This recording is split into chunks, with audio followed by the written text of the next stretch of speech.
Hello everyone, welcome back to my channel. This is the last part of the 10th grade history chapter Nationalism in India. We will cover who all didn't participate in the civil disobedience movement, Iqbal's idea of communalism, the sense of collective belongingness, Quit India movement. Let's begin. While many groups joined India's freedom struggle, not everyone was equally inspired by the idea of Swaraj. One such group was the untouchables, people outside the caste system who often faced harsh discrimination. In the 1930s, they began calling themselves Dalits, meaning the oppressed. Dalits were denied basic rights. They were barred from using temples, wells, and even certain roads. For a long time, the Congress party didn't fully support them, fearing backlash from conservative upper caste Hindus, the Sanatanis. Mahatma Gandhi, however, tried to change this. He called untouchables Harijans, children of God. He led the Satyagraha to open temples and public spaces to Dalits, cleaned toilets himself to honor manual work, urged upper castes to give up the sin of untouchability. But many Dalit leaders felt this wasn't enough.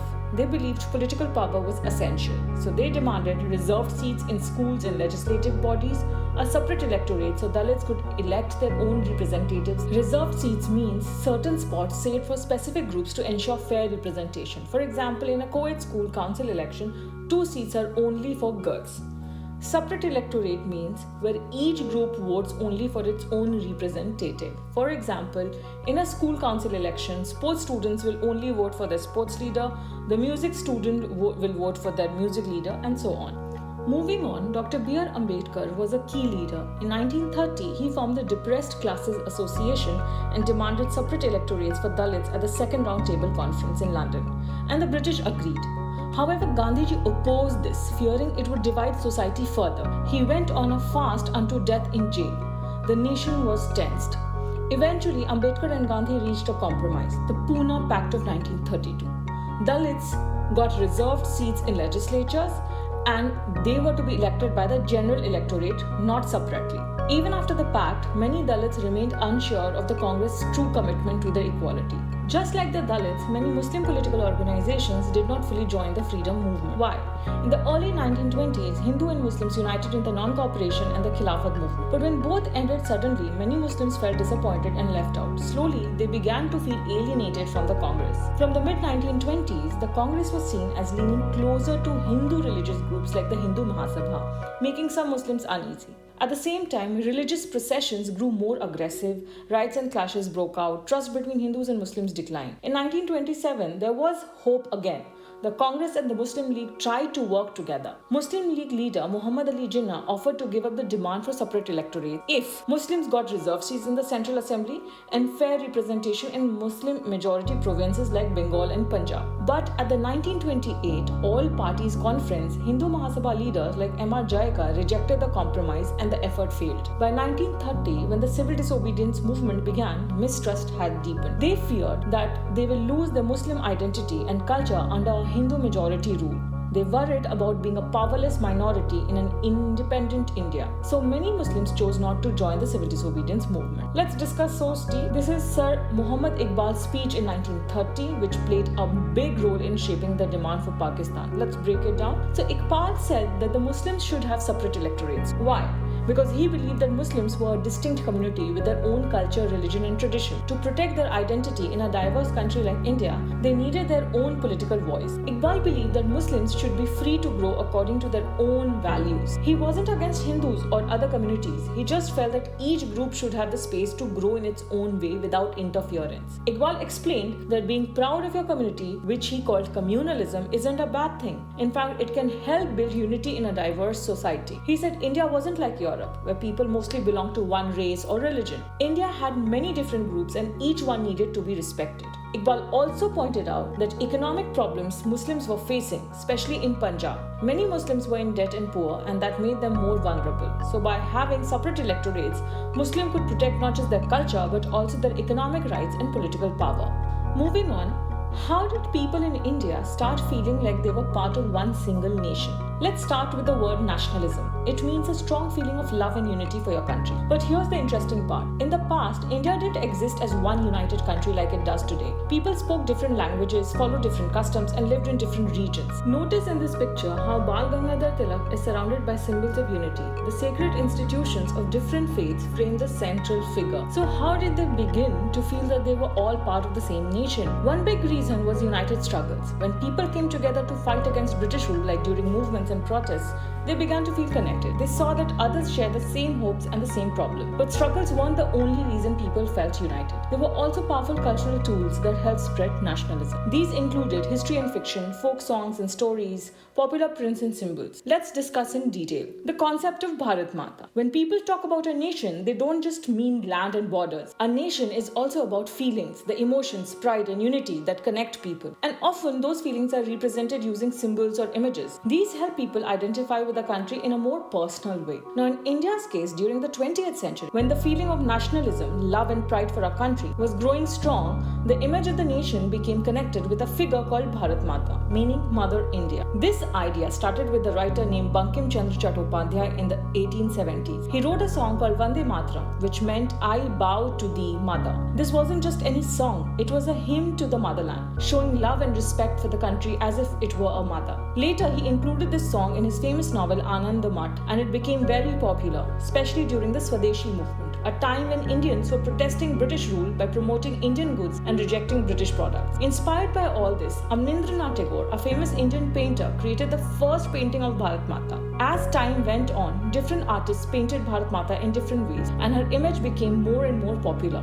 People printed it on posters, flags, and more. Now let's compare two powerful depictions of Bharat Mata, figure 12, painted by Amindranath Tagore, and figure 14 by an unknown artist. These two artworks show us how one symbol can be interpreted in completely different ways. Tagore's Bharat Mata is simple, soft, and spiritual, inspired by Indian miniatures and the Swadeshi art style. She is calm and composed, a serene woman dressed in saffron, with four arms like a goddess. In her hands, she carries a book, sheaves of paddy, a white cloth, and a rosary, each one a powerful symbol of education, agriculture, Swadeshi hand-spun cloth, and spirituality. Her expression is gentle, full of wisdom, sacrifice, and strength. Created during the Swadeshi movement, this painting was meant to inspire self-rule, cultural pride, and non-violence. The background is minimal, the focus is entirely on her, radiating quiet dignity. But in figure 14, we see a very different Bharat Mata. This version is bold, colorful, and dramatic. She's dressed like a warrior goddess, holding a trishul in one hand and the Indian flag in another, standing strong beside a lion and an elephant. Her surroundings are rich with symbols, lotus flower, divine deities, and sacred animals, all pointing to strength, unity, and national pride. Her expression is not peaceful but heroic, a powerful protector of the land. This version of Bharat Mata links patriotism directly to Hindu iconography, creating a sense of militant nationalism and divine guardianship. The background is lush, mythological, filled with natural beauty and spiritual presence. So here we have two Bharat Matas, one a calm spiritual figure inspiring peaceful resistance, the other a divine warrior inspiring strength and militant pride, both deeply patriotic, but each reflecting a different vision of India's freedom struggle. Yes, the image of Bharat Mata wasn't just a picture. It became a powerful symbol of India's freedom struggle and national identity. In this picture, you can see Jawaharlal Nehru holding the image of Bharat Mata and the image of India close to his heart. In a lot of popular prints, nationalist leaders are shown offering their heads to Bharat Mata.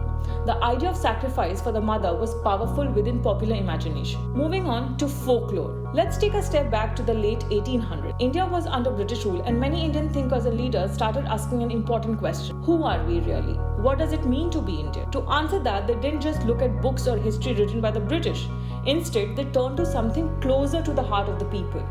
Folk tales, songs, ballads, and myths. Nationalists traveled to small villages, sat with local singers and storytellers known as bards, and carefully recorded the folk song and legends passed down through generations. These stories weren't just for entertainment, they carried deep meanings, values, and cultural pride. Why did this matter so much? Because these nationalists believed that British rule had corrupted India's true cultural identity. By reviving these old folk stories, they hoped to reconnect people with their roots, rebuild pride in Indian traditions, and unite people as a nation. In Bengal, a very famous poet, Rabindranath Tagore, yes, the one who wrote our national anthem, led a movement to collect ballads, nursery rhymes, and myths. He saw these as treasures of Indian culture. And down south in Madras, today's Chennai, Natesha Sastry gathered Tamil folk tales and published a huge 4-volume book called The Folklore of Southern India. He called folklore the national literature because he believed it reflected the true spirit and thoughts of the Indian people.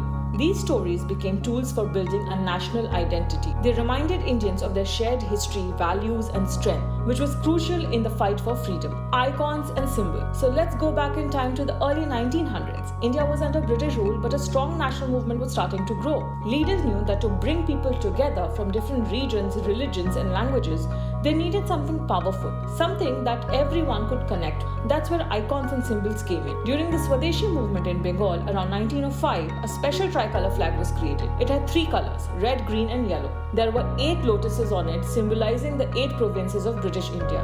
And there were also a crescent moon showing unity between Hindus and Muslims. Pretty amazing, right? The flag was more than just a design. It carried a message of unity and hope. But the idea didn't stop there. Fast forward to 1921, and guess what? Mahatma Gandhi himself designed another flag, the Swaraj flag. It was again a tricolour, but this time red, green and white, with a spinning wheel, charkha, in the middle. Now, why a spinning wheel? Because Gandhi believed in self-help and self-reliance, especially using hand-spun cloth instead of British goods. That wheel stood for India's strength through simplicity. And carrying this flag during protests or marches became a powerful act of defiance, a way to say we stand together, we want freedom. So you see, these flags were not just pieces of cloth. They were powerful tools uniting people, inspiring hope and showing resistance to British rule. Reinterpretation of history. During British rule, the British often said that Indians were backward, primitive and not capable of ruling themselves. Harsh, right? They used this as an excuse to control India, basically saying, you need us to govern you. But by the late 1800s, many Indian thinkers and writers became more self-aware and began looking back into history, not to feel sad, but to find pride in India's past. They discovered that ancient India was full of amazing achievements like advanced science and mathematics, beautiful art and architecture, deep philosophy and religion, flourishing trade and craft. They realized that India once had a rich and powerful civilization, long before the British came. Then came a time of decline, especially during colonization. But here's the thing. These nationalist historians wanted Indians to feel proud of their roots and inspired to change their future. So they told stories of India's glorious past to give people the confidence to fight for freedom and self-rule. We are not weak or backward, we are part of a great civilization and we deserve to be free. That is how history became a tool for nationalism.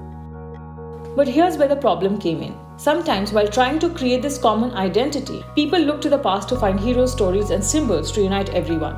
And many times they were drawn from Hindu iconography. So people from other communities sometimes felt left out and alienated. Now let's look at source E. Tarini Charan Chattopadhyay was talking about how India was once a great and powerful country. Foreign travelers used to admire Indians for their courage, honesty and modesty. He said that in ancient times, Indian rulers were so strong that they conquered faraway lands in China and Central Asia. But now he felt sad because India has lost that strength and a small country like Britain had taken control over it with just a few soldiers. Tarini Charan wanted people to remember India's glorious past and feel proud, so they would get inspired to bring back that strength and freedom. Now let's look at Quit India movement of 1942, cause, course and consequence. In the early 1940s, during World War II, the British wanted India's support but weren't willing to grant full independence to India. This angered Indian leaders. The British sent the Cripps mission to negotiate, but its proposals were rejected. Indians wanted complete freedom, not vague promises. Gandhiji decided it was time to act. On 14 July 1942,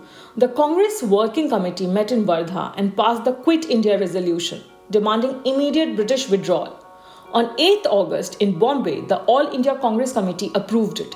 That day, Gandhiji gave his iconic do or die speech, urging Indians to fight for freedom or die trying. A nationwide movement followed. People from all backgrounds, students, workers, farmers, joined with hartals, marches and slogan British Quit India. Though non-violent, the movement disrupted British control in many areas. Key leaders included Jayaprakash Narayan, Aruna Asaf Ali, Ram Manohar Lohia. Brave women like Matangini Hazara from Bengal, Kanak Lata Barua from Assam, and Rama Devi from Orissa also played vital role. The British responded with arrests and force, but it still took over a year to suppress the movement. Quit India was more than a protest. It was a people's revolution. It united Indians like never before and made it clear. Freedom was near. Do or die, that spirit shaped the India we live in today. In conclusion, we can say anger against the British brought many groups together. Congress led by Gandhi tried to unite them, but different people wanted different things that caused both unity and conflict. But in the end, India's fight for freedom was full of many voices, not just one. That's all for today. You'll find the notes now. Do hit like, subscribe and comment your favorite part of the lesson. Thank you.